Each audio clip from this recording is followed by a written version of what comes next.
Welcome to Big Life Weekly Series, where we empower high achievers to break free from limits, unlock their natural potential, and live a big life. I'm your host, Robert Acosta, and each week we will explore the strategies, mindsets, and tools you need to thrive, not just in your professional career, but in every aspect of your life. Whether you're a leader looking for a better balanced life, an entrepreneur aiming for sustainable success, or someone ready to take the next step toward your best self, this podcast is your space to grow, reflect, and take action. Let's dive into today's episode.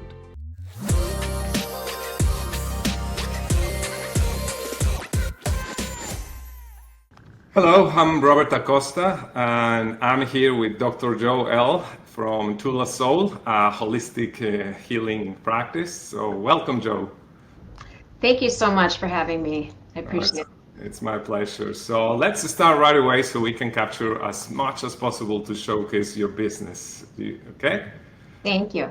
So can you give us a 90-second overview of what your business does and why you got into it? Sure. I was a psychologist in private practice for 13 years, and then I decided to open a women's holistic healing program because I wanted to incorporate more Eastern medicine approaches.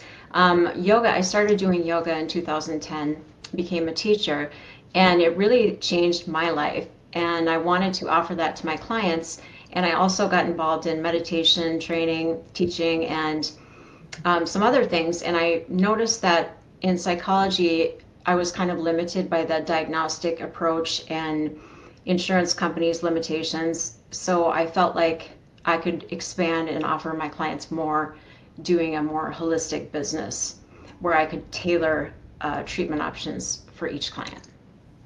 Oh, that's good. So what do you say you enjoy the most about your work in this holistic healing industry? Yeah, I really enjoy being able to do unique treatment plans or I don't even call them treatment plans. I guess it's kind of like a journey with a client. For example, I'll do holistic coaching, and I will also include yoga, Pilates, and I have a women's circle, moon circle that I do. So my client might also come to that. And then I have workshops, for example, on body image, and then I have retreats, which are like Thursday to Sunday intensive retreats all about like embodiment or empowerment. So I have a range of options, and that keeps me interested and challenged, and it also keeps my clients interested and always gives them options. Oh, that's great. So I And I guess also you have. write books. I'm also writing a book, and I publish poetry, so writing is another passion of mine.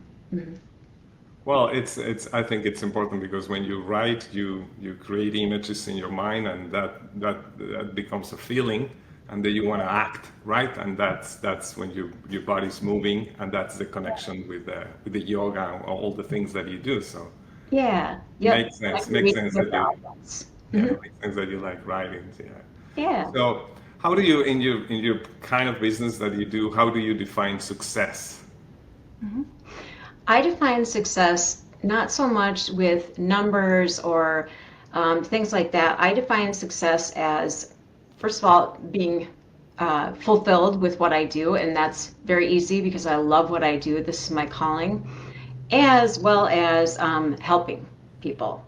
And I know that I help women because of, well, the feedback that I get and just watching their growth and witnessing that, which is so fulfilling for me.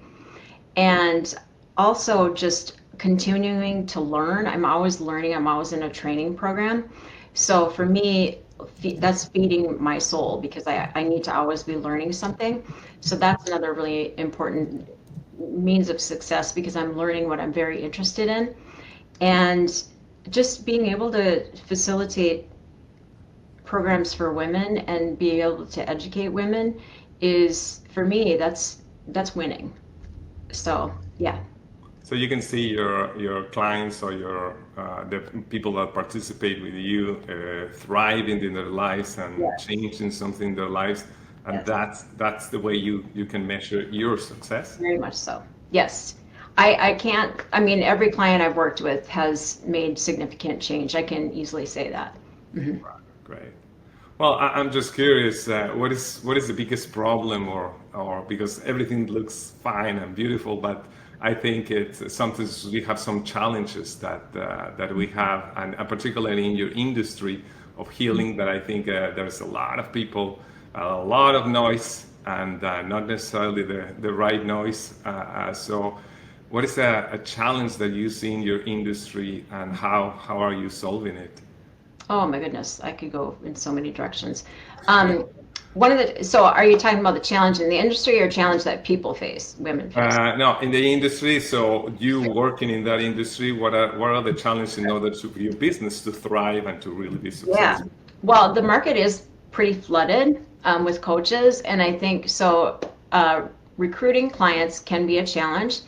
I also think that there's coaches that are not necessarily in the business for the right reasons, and they, take a short training to be a coach, and then they think to make money or whatever, and don't necessarily have the empathy or the skills to work with people.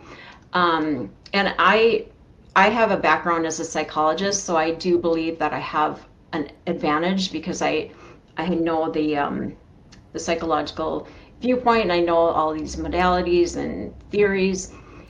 And many other coaches are wonderful too with whatever background.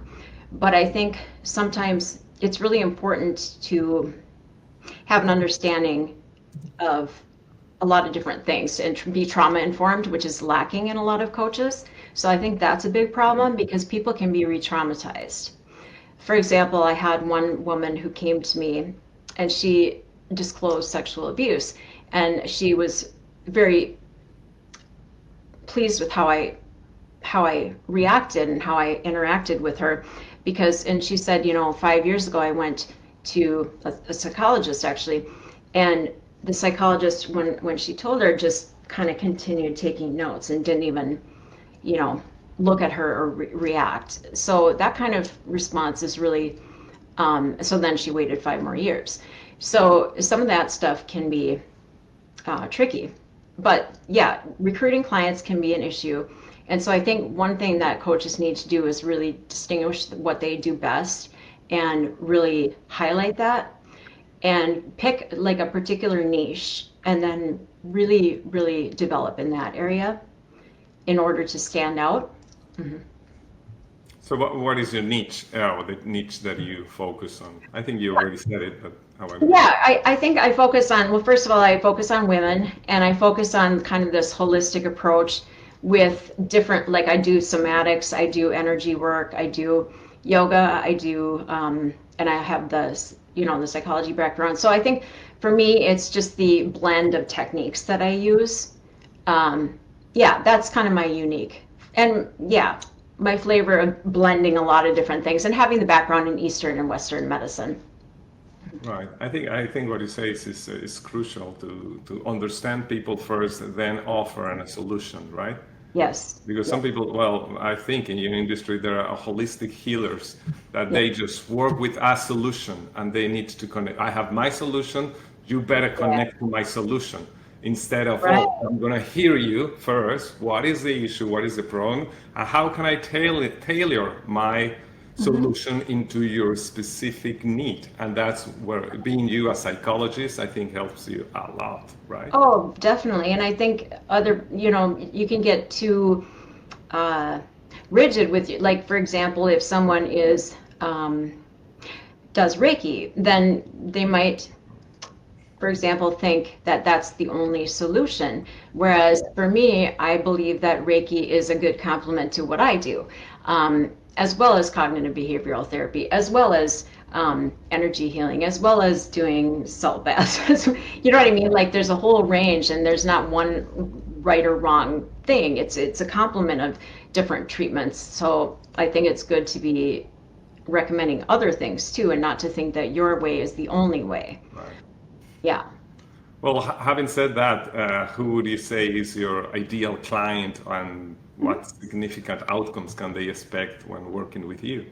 Yeah, I think my ideal client is like a middle-aged woman who is a lot. I specialize in like eating disorders or disordered eating and body image. So someone who's struggling with their body image and is feeling uh, sort of like they're stuck somewhere in life, and that and maybe they're dealing with relationship issues, and would like to explore their spirituality. I love working with people on their spiritual journeys and, going deep in that way. Also, someone who wants to explore childhood and how that's impacting where they're at now. Mm, And I specialize in trauma as well. So anybody which for a lot of women is most women. yeah. and I also work with people and their sensuality and exploring those issues. So basically, any woman. I mean, really, I work with any woman. But yeah, that's just one example of a ideal client. Okay, so yeah, definitely women is your niche. But yeah, have you treated men as well, or? Yeah, when I was a psychologist, I treated every and kids, up to adults, and I treated everything from anxiety to schizophrenia. But I decided when I changed it to Tula that only to focus on women. Right. Well, how nowadays more people are actively seeking solutions to achieve better Yes. outcomes. So, what would you say what makes you unique in the way you help them achieve those outcomes? hmm Yeah, I think one thing that is unique is I don't necessarily go by the book of, okay, we're going to have 5 goals and we're going to achieve it. We're going to achieve it by this date and this date, which, many people don't care for, but I find it works for my clients because I believe that the client has their own healing within them. I don't. I'm just like a mirror to reflect their progress. And I think for me, it's uh, more of a gradual sort of, it's a process that unfolds naturally. Okay. So I believe that the goal is evolving as we work together and naturally unfolds. So it's kind of like we start with a sort of an idea of where we want to go. And as we go along, then the other goals sort of develop and it just naturally flows, if that So makes sense. you're like a facilitator for them in order to discover their own solution, Yeah, right? their evolvement. Yeah, Their own involvement. Oh yeah, yeah. that's amazing. So I'm going to ask you this: what's the strangest or funniest incident that you have experienced while working within your holistic healing Sure. business? Oh, that's a great question. Okay, well, I'll tell you, this was actually when I was a psychologist, but it's a great one. I Okay. had a man who had schizophrenia, and he was standing up, and he looked at me, and he goes, "I think I'm going to slice your eyeballs open." He didn't have any weapon or anything, and I just, I wasn't afraid. I just said, "Can you tell me why?" And he said, I think it's just an urge that I have right now." And I said, "Okay, well, why don't you sit down? Let's talk about it." And we just talked about it. And I think people, you know, I know how to deal with people. Um, I'm not frightened by mental illness. I know psychosis, and I know when someone is dangerous, and I know when they're not. And it was just a thought, so he was just verbalizing it. So, but I mean, later I was like, oh damn, he could have been serious. Yeah. But I know I can read, people. So, but it was just kind of a funny thing afterwards. And the interesting thing about my clients with schizophrenia is they were all quite brilliant in one area or another. He was a very talented musician.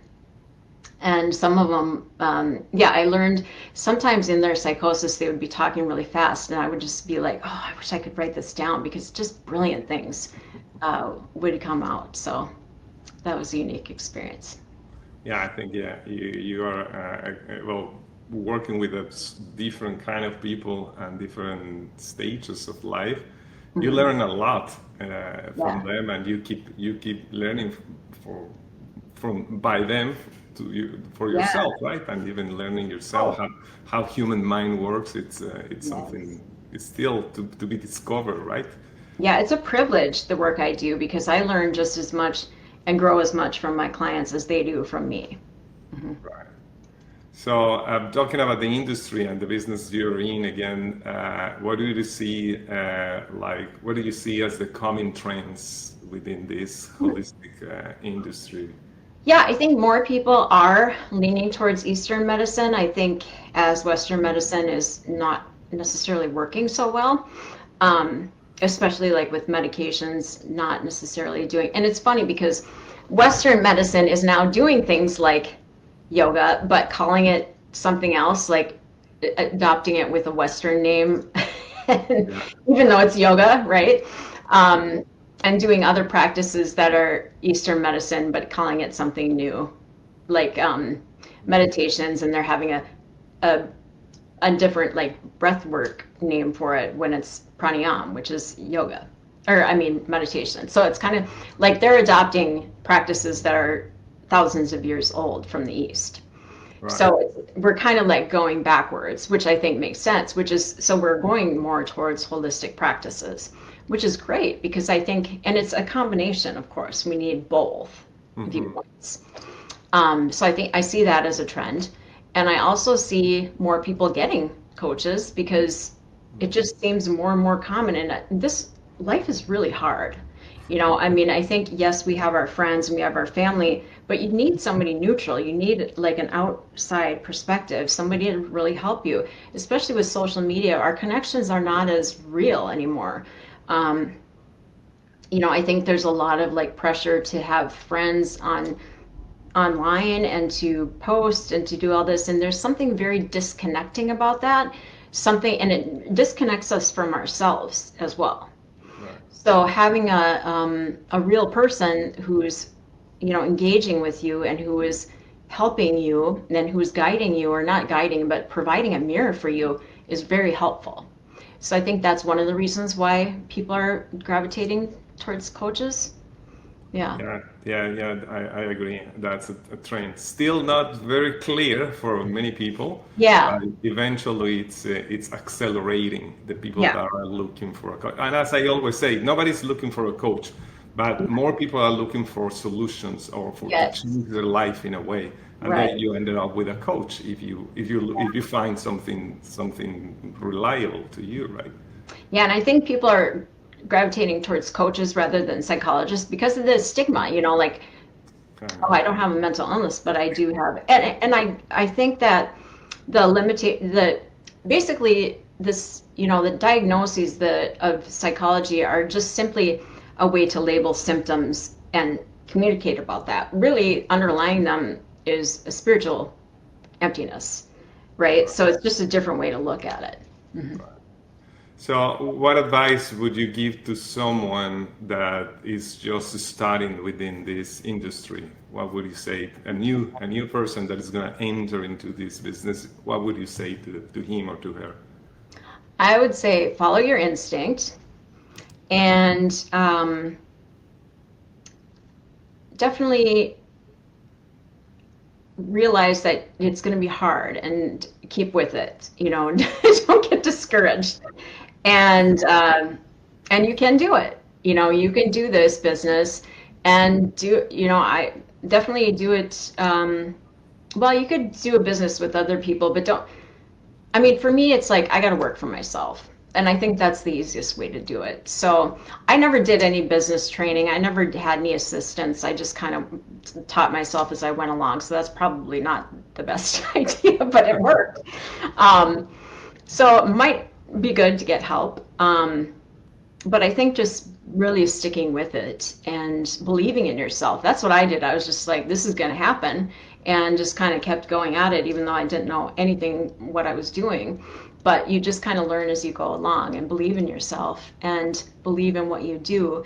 And really, if you're not getting joy from the work, then think about doing something else, because it has to be something, it has to be a passion. This kind of work can be very draining emotionally. So if you're not getting fulfillment and joy from it, then you might want to think about it. Mhm. Yes, I think in a war you have to put your heart on it. Yes, you do.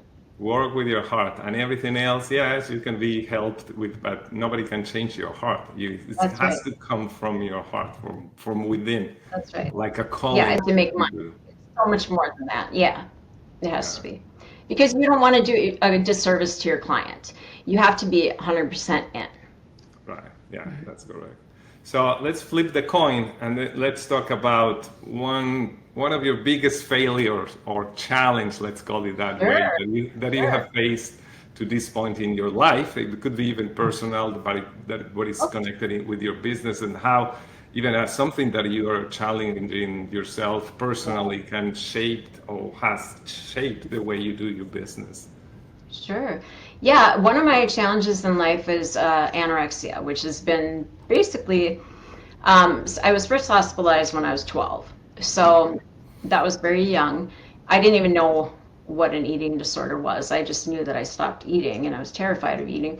And then I had a big relapse in 97, and my last big relapse, I was in treatment in 2009, and I was not following treatment recommendations, so I was reported to HPSP, which is a health services provider organization, I think. So that affected my job. I had to, for I think 2 years, I had to have someone come and review my files, which was humiliating. And I had to have a psychiatrist and a therapist quarterly uh, report on my progress and things. So it was humiliating. And then of course I had to go through treatment and graduate. I had no intention of, this is where yoga came in. I had no intention of recovering because I was, well, when you're that thin, your brain isn't working because it starts to be eaten. So I wasn't reasonable, but I just didn't want to recover. But then I'll never forget, I went to my first yoga body image class, and I was in Warrior 2. And I just remember having this profound thought, I don't have to loathe my body. First time in my life that I thought that. And then the second thought I had was, oh wow, that's what a muscle feels like. Because I had been living from here up my whole life, and I felt my muscles in my legs. And it was like, wow. And so I started crying, and I thought, then my next thought was, I have to bring this gift to other people. So the day I graduated, the day after, I started yoga teacher training. So I guess I think that anorexia was my biggest challenge, but also a gift because it gave me my career. Because at 12, I decided I'm going to be a psychologist. That's right. And I Yeah, yeah, never I will say that make your disadvantage into your advantage.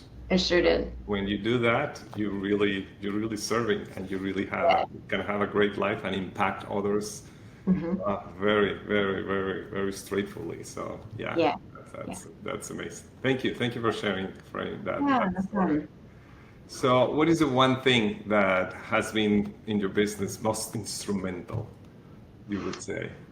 Um, I think probably probably just working working for myself. I had an experience when I was first a psychologist where I was working as a freelance, well, working with two women who ran a clinic. And I had this national provider identification number, which, so I was billing under that, as well as other psychologists in the building. Well, it turned out that they were using my number to bill clients that I had never seen Hmm. and testing that I had never done. So fraud, and big time fraud, because they were doing this with the other clients or other psychologists.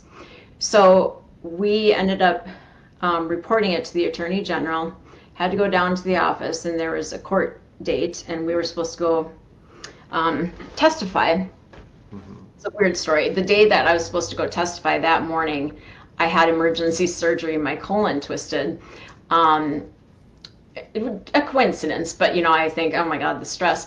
And so at that point, I thought, I am not I'm working for myself. And that's when I started my own private practice. And I literally didn't know anything about it.